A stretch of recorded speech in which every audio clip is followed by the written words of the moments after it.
প্রিয় মানুষকে অন্যের সঙ্গে দেখে জেলাস হয়? ডিপেন্ড করছে সে তখনও প্রিয় মানুষ।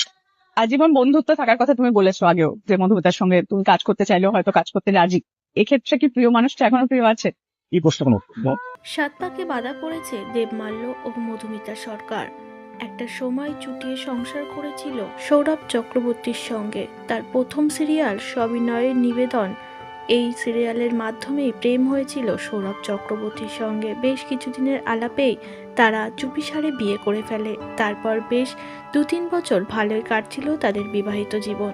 তারপরে হঠাৎই দাম্পত্যে চলে আসে বিচ্ছেদ। আলাদা হয়ে যায় মধুমিতা সরকার ও সৌরভ চক্রবর্তী।